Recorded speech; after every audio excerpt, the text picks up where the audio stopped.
میری زندگی کے یہ بڑے تکلیف دہ لمحات ہیں کہ میں سوچ بھی نہیں سکتی تھی کہ ایسا وقت بھی آئے گا جب مجھے عقیلہ کے لیے تعزیتی کلمات کہنے پڑے. میری بہن بھی تھی، میری دوست بھی تھی، بڑے برسوں کا ساتھ تھا. یونیورسٹی میں جب وہ بی ایس سی میں تھی، ہم بی اے میں تھے، میتھمیٹکس کی 7 کلاسیں ہوا کرتی تھی. اس وقت سے لے کر اور اب تک ہمارا اتنا قریبی اور دوستی کا تعلق تھا. اور دوستی ہم اسے سمجھتے ہیں کہ جو آپ کسی سے نہ کہہ سکیں وہ آپ اپنے دوست سے کہہ سکیں. جو وہ آپ کی بات کسی سے نہ کہے وہ ہمارا دوست بھی ہوتا ہے، رازدار بھی ہوتا ہے، ہمدرد بھی ہوتا ہے، بلکہ ہمارے وجود کا ایک حصہ ہوتا ہے. اور آج جب میں محسوس کر رہی ہوں کہ میرا وجود کا ایک حصہ صحرا کی ریت میں دفن ہو گیا، تو مجھے اپنی زندگی اتنی کھوکھلی نظر آتی ہے. اور میں ہی نہیں بلکہ جتنے اس کا حلقہ احباب تھا، اس نے اتنی محبتیں دی سب کو. پھر ہم لوگوں کے اس زمانے میں ایک تنظیم بن گئی تھی طالبات کی، گرلز کانگریس کے نام سے. اس میں اس نے اتنا انتھک کام کیا، خاص طور سے ادبی اور ثقافتی سرگرمیوں کو فروغ دینے کے لیے. اور ہم لوگ بہت سڑکوں پہ مارے مارے پھرے ہیں. اور اس کا یہ عالم تھا کہ جس دوست کو جس بات کی ضرورت محسوس ہوتی تھی وہ اپنا حد الامکان کوشش کرتی تھی کہ اس کی مدد کر سکے. ہماری عزیز دوست ہیں حمزہ، وہ تو تنظیمی سرگرمیوں میں مجذوبوں کی طرح مصروف رہا کرتے تھے، بالکل اپنے فائدے نقصان سے بالاتر ہو گئے. تو ظاہر ہے اس جذبات کا پڑھائی پہ تو اثر پڑتا ہے. جذبات بڑے نیک صحیح، لیکن پڑھائی کا تو نقصان ہوتا ہے. تو یہ ان سے ضد کیا کرتی تھی کہ امتحان کے زمانے میں تمہارے گھر آ جاؤں گی اور بس میں پڑھتی جاؤں گی، تم سنتی جانا، بس تمہارے لیے یہی کافی ہے.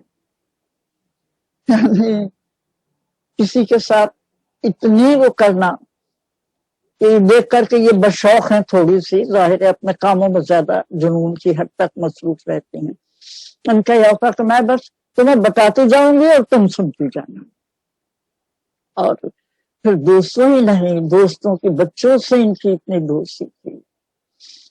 میرے بچوں کے لیے کہا کرتی تھی کہ میں سب سے کہتی ہوں میں تو شائستہ کے بچوں کی خالہ ہوں.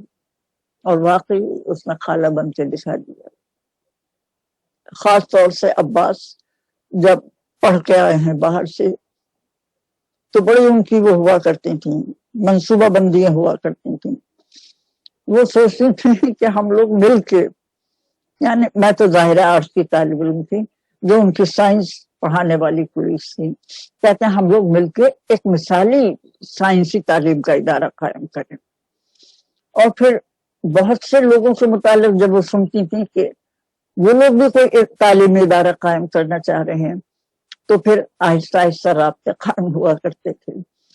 اور میں ان سے جب بھی کہتی تھی دیکھو جہاں تعلیم نہیں دی جاتی تعلیم کی تجارت ہوتی ہے. عباس تو ان حالات سے مایوس ہو کے باہر چلی گئے، لیکن عقیلہ اپنے مشن پر ڈٹی رہی. اور اس میں انہیں کوئی فرق نہیں پڑتا تھا وہ کسی بڑے ادارے میں پڑھا رہی ہیں یا وہ کسی کچی آبادی کے اسکول میں پڑھا رہی ہیں. کچی آبادی کے اسکولوں میں بھی وہ اسی ذوق شوق سے جایا کرتے تھے، کچھ کریں، پڑھائیں بچوں کو. ظاہر ہے کہ کچھ ادب اور ثقافت کی تعلیم دیں، اس لیے کہ بچوں کو مہذب بنانے کے لیے یہ ظاہر ہے یہ جو ہماری ایکسٹرا کریکولر ایکٹیویٹیز کہلاتے ہیں، ایکسٹرا کریکولر ایکٹیویٹیز نہیں بلکہ تو کو کریکولر ایکٹیویٹیز ہوتی ہیں، ان سے طالب علم بہت سیکھتا ہے، اسی کوشش میں لگی رہتی ہیں۔ اور انہوں نے کچی آبادیوں میں بھی ظاہر وقت دیا، کبھی یہ بھی انہوں نے کیا کہ یعنی باہر تنخواہ سے کام کیا، جہاں بھی موقع مل گیا بڑے ذوق و شوق سے طالب علموں کے ساتھ کام کر رہی ہیں، ان کی صلاحیتوں کا اندازہ کر رہی ہیں، ان کی حوصلہ افزائی کر رہی ہیں۔ اور میرے نزدیک یہ ایک بڑی آئیڈیل استاد تھی۔ یہ یہاں ناظم آباد کے گورنمنٹ کالج کی بھی پرنسپل رہی، وہاں ویمن کالج جو ہے فلر روڈ پہ وہاں بھی یہ پرنسپل رہی، پرنسپل رہنے سے پہلے یہ استاد بھی رہی۔ جہاں کوئی ایسی ایکٹیویٹی ہوتی تھی یہ اپنے من سے ظاہر منصوبہ بندی میں شامل ہو جاتے ہیں، بھاگ دوڑ کرنے لگتے ہیں۔ اور جب یہ پرنسپل ہوئی ہیں، ناظم آباد کی پرنسپل تھی، یہ وہ زمانہ تھا، بلکہ وہ زمانہ تو اب بھی چل رہا ہے، ہر حکومت یہ وعدے کرتی ہے کہ ہم یونین بحال کر دیں گے، اور پھر یہ ہوتا ہے کہ جی وہ یونین سے تو ڈسپلن خراب ہو جائے گا، کیا ہو جائے گا۔ انہوں نے باقاعدہ وہاں پر الیکشن کروایا، یونین بنائی، ہفتہ طلبہ کیا، اور ویسے بھی برابر ایکٹیویٹیز کرواتی رہتی تھی وہاں پر۔ مجھے یاد ہے یہ انٹر کالج ڈبیٹ تھی، ہم یہ قریب بیٹھے تھے، کسی نے آ کے نہیں چلا کہ منسٹر صاحب کا فون آیا ہے، انہوں نے کہہ دو میں ابھی ڈبیٹ میں موجود ہوں، وہ انٹر کالج ڈبیٹ ہو رہی ہے، لوگوں پہ باقاعدہ کمنٹس کریں، ارے دیکھو یہ بڑی اچھی اسپیکر ہے، اس کے دلائل بڑے اچھے ہیں۔ اور خاص طور سے ایک بات پہ وہ بہت خوش ہوئی کہ یہاں یہ لڑکیاں وہ شعر پڑھ رہی ہیں جو ہم نے بھی نہیں سنے تھے کبھی، کہاں سے کون کہہ رہا ہے، یہ کہاں سے آ رہی۔ اس بات پہ بڑا افسوس بھی کرتے تھے، دیکھو کہنے والے باصلاحیت طالب علم اب بھی موجود ہیں، لیکن ان کے صلاحیت ابھر کے آنے کا موقع انہیں نہیں ملتا۔ اور مشاعرے کروائے، بہت اچھے مشاعرے ہوتے تھے۔ اور غرض ان کے زمانے میں جس کالج میں بھی رہی، کالج میں عجیب زندگی ایک چہل پہل ہوا کرتی تھی، اور یہی تعلیم کا مطلب ہے۔ اب ہمارے ہاں بھی بہت دفعہ ٹیچرز مطالبہ کرتے ہیں ایکیڈمک فریڈم ہونی چاہیے۔ ایکیڈمک فریڈم کس طرح قائم ہوتی ہے؟ ہماری عقیدہ اس سے ایک نمونہ تھی کہ دیکھو اس طرح ایکیڈمک فریڈم قائم ہوتی ہے۔ اور جب ہم ان کے فنکشنز میں جاتے تھے تو ہم دیکھتے تھے طالب علموں کے ساتھ برابر کھڑی ہوئی ہے، ان کے ساتھ کام کروا رہی ہیں، ان کے مشورے لے رہی ہیں، ان کو ہدایات دے رہی ہیں۔ تھی تو ذرا مختصر سے بعض اوقات تو یوں لگتا تھا کہ کوئی طالب علم ہی ہے، اور اتنے محبت سے سب کے ساتھ پیش آ رہی ہیں کہ مجھے لگتا تھا یہ بھی انہی کی ٹیم کا حصہ ہیں، اور واقعی وہ طالب علموں کی ٹیم کا حصہ بن جاتے تھے۔ بہت دیا انہوں نے، بہت دیا، میرے نزدیک تو وہ ایک آئیڈیل استاد تھے۔ ہمارے ہاں جو ہر بات پہ یہ مسئلہ ہوتا ہے یہ طالب علموں میں ڈسپلن نہیں ہے، طالب علم بدتمیز ہیں اور استادوں کا کہنا نہیں مانتے۔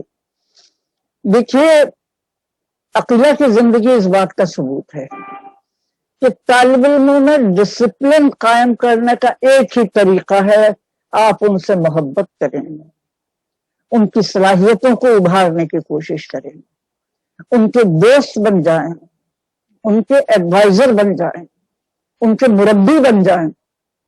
اور پھر آپ دیکھیے طالب علم کس طرح سے اپنے استاد کا ریگارڈ کرتے ہیں، اور یہی وجہ میں دے رہی ہوں، کبھی ان کے ساتھیوں کی تعزیتی پیغامات آتے، کبھی ان کے طالب علموں کی۔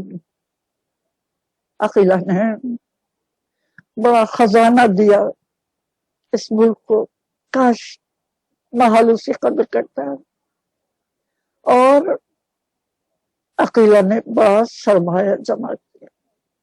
خدا اسے غریق رحمت کرے، میں تو بس یہی دعا مانگتی ہوں، پالنے والے عقیلہ نے تیرے بندوں سے جتنی محبت کی اسے بھی اتنی ہی محبت دینا۔ اسے بھی اتنی ہی عزت دینا جتنی اس نے لوگوں کو عزت. خداوند عالم اسے غریق رحمت کرے. غریق رحمت. آمین ثم آمین.